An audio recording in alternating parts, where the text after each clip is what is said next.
अजितदादा पवार यांचा ज्या विमानामध्ये अपघात झाला त्या विमानाचा ब्लॅक बॉक्स आता सापडला आहे. त्यामुळे अपघातादरम्यान नेमकं विमानात काय घडलं होतं हे लवकरच समोर येईल. अजितदादा गेल्यानंतर 4-5 दिवसांनंतर हा घातपात होता की अपघात होता यावर आता जोरदार चर्चा सुरू झाली आहे. पण सुरुवातीला शरद पवार यांनी यामध्ये राजकारण आणू नका, हा अपघातच आहे हे सांगण्याची घाई केली आणि याच गोष्टीमुळे सगळा खेळ उलटला. त्यामुळे संपूर्ण महाराष्ट्र हा घातपात असल्याचा संशय व्यक्त करत होता. कारण जे अजितदादांसोबत घडलं ते पहिल्यांदाच घडलेलं नाही. या आधीही अनेक मोठमोठे नेते विमान अपघातामध्ये मृत्युमुखी पडले आहेत. गोपीनाथ मुंडेंचं तर ताजं उदाहरण समोर आहे. परंतु तो विमान अपघात नसला तरी तो घातपात होता की अपघात होता यावर अजूनही अनेक मुद्दे चर्चेत येत असतात. मात्र शरद पवारांनीच या मुद्द्याला आळा घातल्यामुळे 2 दिवस हा अपघात आहे, घातपातच नाही अशा बातम्या झळकल्या. पण हळूहळू जसा एक एक दिवस जात आहे तसतसं घातपाताचा संशय हा अधिकच वाढू लागला आहे.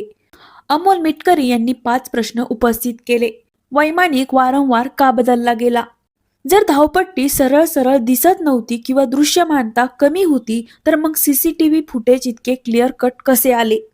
विमानामध्ये जर 6 लोकांचा समावेश होता तर मग 5च बॉड्या का सापडल्या किंवा 5च लोक होते असं सांगितलं जातंय, तर 6वा व्यक्ती कुठे आहे? विमान अपघाताचा स्फोट इतका मोठा होता की सगळे जळून खाक झाले, तर मग अजित पवारांसोबत असलेले कागदपत्र जशास तसे कसे राहिले? राजेश टोपे यांनी आपल्याला 7:30 वाजताच विमान अपघाताची माहिती मिळाली असल्याचा दावा केला, जे की सीसीटीव्ही फुटेज सांगते की हे 8:45 घडलं. परंतु या सगळ्या प्रश्नावरती उत्तर द्यायचं सोडून यामध्ये राजकारण आणू नका असं सांगणारे सुद्धा पवारांच्याच घरातील असल्यामुळे अनेक प्रश्न आणखी तयार झालेत. अजित पवारांच्याच पक्षातील काही नेत्यांना ती खुर्ची हवी होती असं आता हालचालीवरून दिसतंय. परंतु अजित पवारांच्या कुटुंबातील व्यक्तीही पार्थ पवार, जय पवार, सुनेत्रा पवार, शरद पवार, सुप्रिया सुळे, रोहित पवार हे लोक का बोलत नाही? जिथे शरद पवार सांगतात की यात राजकारण आणू नका, हा अपघातच आहे, तिथे दुसऱ्या दिवशी जयंत पाटील हा घातपात असल्याचा संशय व्यक्त करतात. जयंत पाटील, विजय वडेवार, सुषमा अंधारे, संजय राऊत यांना विरोधक समजूया, पण अमोल मिटकरी, रुपाली पाटील ठोंबरे आणि महाराष्ट्रातील लोक या अपघाताबाबत संशय व्यक्त करतायत आणि यावर कुणीही चौकशी व्हावी असं बोलतच नाहीये. एवढी मोठी झालेली ही घटना एवढ्या सहज कशी मिटवत आहे? सगळ्या राजकीय हालचाली खूप जोरात झाल्या. सुनेत्रा पवारांना 3ऱ्या दिवशी उपमुख्यमंत्री पद देणं, सुनेत्रा पवारांना गटनेतेपद देणं, सुनेत्रा पवारांना अजित पवारांची राख सावरल्यानंतर लगेचच मुंबईला घेऊन जाणं, हे कसं सगळं पटापट झालं? मात्र अजितदादांच्या मृत्यूबाबत जे प्रश्न तयार होत आहे त्याला कुणीच उत्तर द्यायला तयार नाहीये.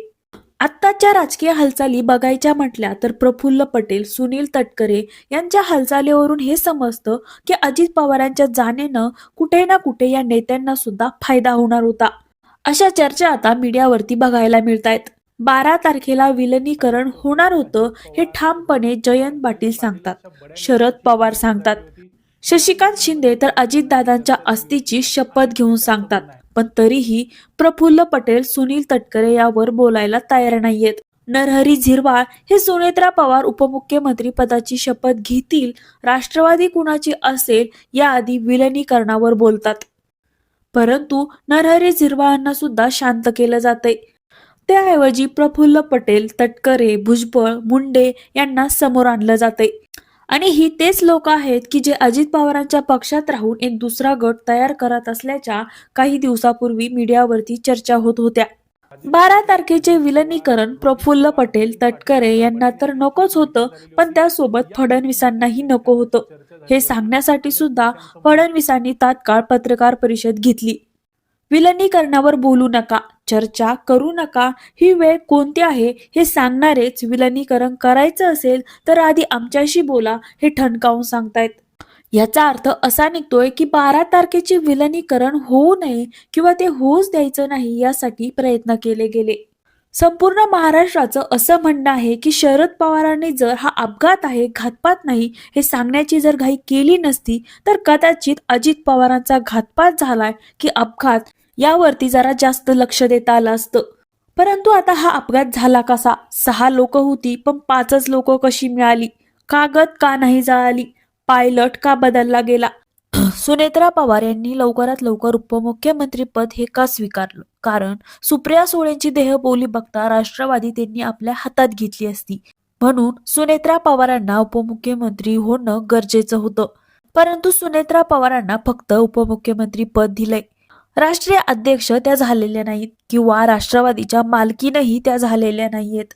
सुनेत्रा पवारांच्या उपमुख्यमंत्री पदाचा सिक्वेन्स हा इंदिरा गांधी गेल्यानंतर जसं पंतप्रधान पदावरती लगेच पुढचा माणूस बसवला गेला होता हे सांगितलं जातंय.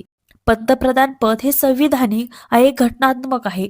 ते पद एका मिनिटासाठीही रिकामं ठेवता येत नाही. आणि तो सिक्वेन्स तुम्ही सुनेत्रा पवार यांच्या सोबत कसा लागू करू शकता? सुनेत्रा पवार ज्या उपमुख्यमंत्री पदावर बसल्या त्या पदाला घटनेमध्ये कुठेही अधिकार नाहीये. घटनामध्ये कुठलंही स्थान नाहीये. ते पदच घटनात्मक नाहीये, असंविधानिक आहे. असं पद देऊन तरी काय सिद्ध केलंय? राष्ट्रीय अध्यक्ष जर सुनेत्रा पवारांना केलं असतं मग म्हणता आलं असतं की ते पवारांना मान दिली आणि सुप्रिया सुळेंचा डाव पलटवला. पण खऱ्या अर्थानं सुनेत्रा पवारांना उपमुख्यमंत्री पद देऊन लोकांचं लक्ष डायव्हर्ट केलं जाते.